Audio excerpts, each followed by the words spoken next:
Welcome back. So far in this class, so far we've been dealing with somewhat made-up examples. Like infinite square well, it's one of those made-up examples.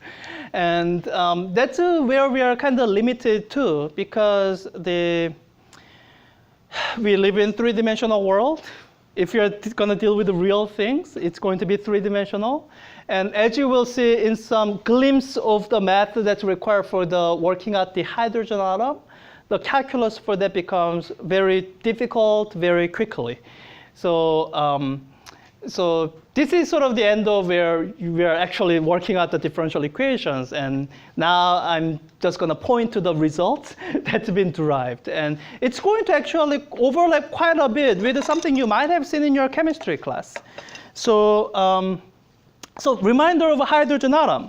So you know what hydrogen atom is. It's a proton with electron orbiting around it. And that's how we handled it so far. In fact, the Bohr's semi-classical model, that's how we did it. You know, proton here, electron, we think of it as a circular orbit around the proton. And at some point, you impose the quantum mechanical assumption that angular momentum is quantized for whatever reason.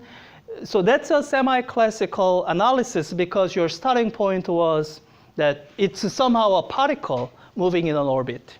That's a classical statement to make. You don't say that in quantum mechanics.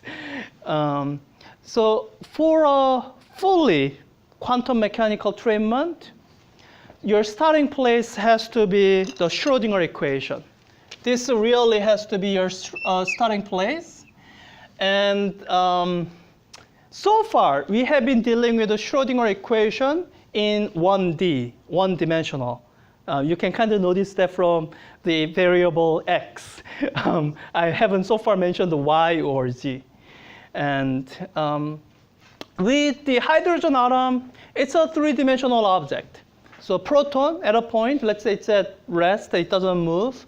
But electron is going to be moving around all over the place.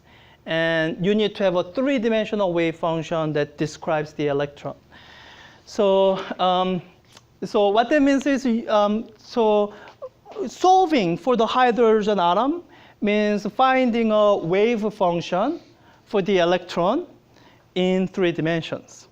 And when you just look at this, you might look at it and think, oh, that looks fairly reasonable. It doesn't look at all complicated. And that's because I have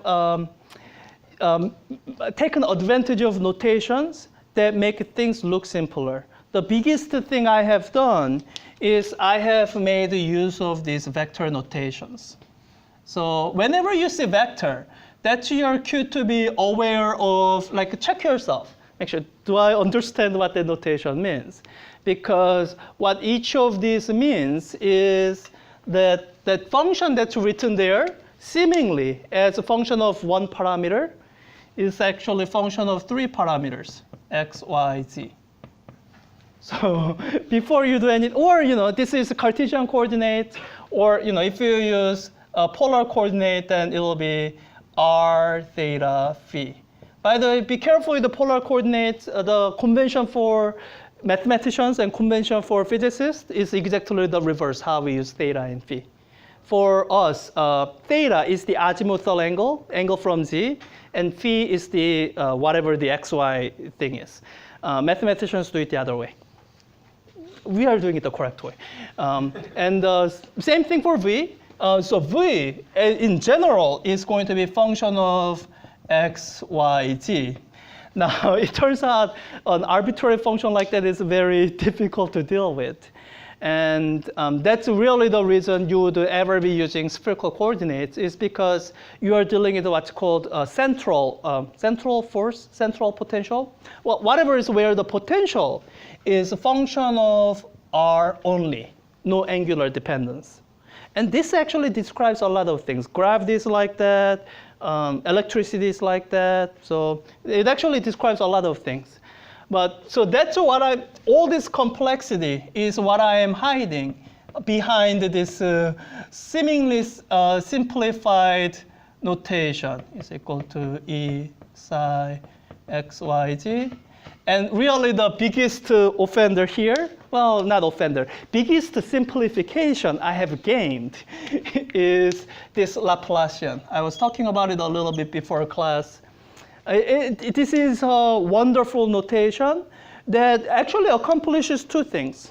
When I write my equation this way, one, I'm writing it in a way that's a coordinate independent. So this is the correct equation, whether I choose Cartesian or polar spherical coordinate. So this is like a good general equation to remember. And that's one. And the second thing is it reduces all this number of letters I need to write down. So let me just expand this out, because this is hiding just so much that it's easy to forget how complicated of a mathematical object Laplacian is. So do I want to? Yeah, I don't think I have. Do I have? I think I have space to write it out here. So let me do a version here. So this is what that Laplacian means when you write it all out. When you write it all out, well, let me do it first step. What Laplacian represents, it actually represents an inner product. It represents a dot product of gradient to itself. Do you guys remember what gradient was in that 3C? Yes, kind of. I'll just write it out. I won't ask you. So I remember gradients well in the Cartesian coordinates. So I'll do that in Cartesian coordinate first. So gradient is the x hat partial derivative with respect to x plus y hat partial derivative with respect to y plus z hat partial derivative with respect to z. That dotted to itself. X hat partial, oops, x. Y hat partial plus z hat partial. When you take the dot product, it actually becomes a little bit simpler, because only x hat dot x hat is not 0, it's 1. So I get double x derivative, double partial derivative with respect to x, plus double partial derivative with respect to y, plus double partial derivative with respect to z. So this is what Laplacian is.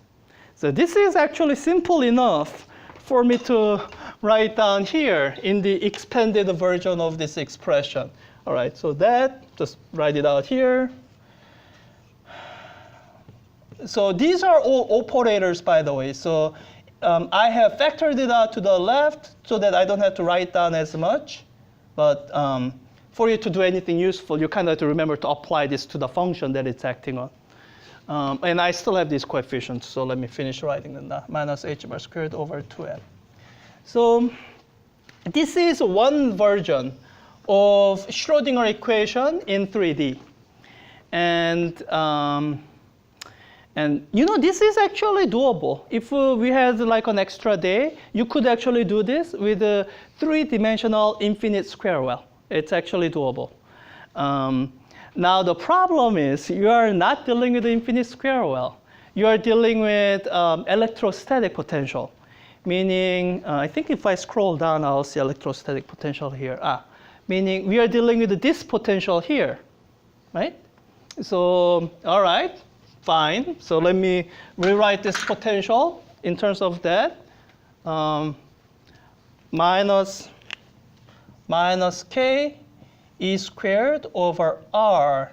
But that's wrong, because I'm writing this equation in terms of parameters x, y, z, Cartesian coordinate. I cannot just suddenly put in polar, spherical coordinate variable. So I have to rewrite r in terms of my Cartesian variables, meaning this is square root of x squared plus y squared plus g squared. So staring at this, I don't get great confidence that I'm going to be able to do this. So I'm not going to. I just wanted to show you that it is a very complicated equation that takes a lot of mathematical tools to be able to do it. And really the way to do it is by using the polar representation, where the potential is written more simply minus k e squared over r. But when you do that, there's a trade-off. your Laplacian becomes super complicated in the spherical coordinates. I don't even remember that.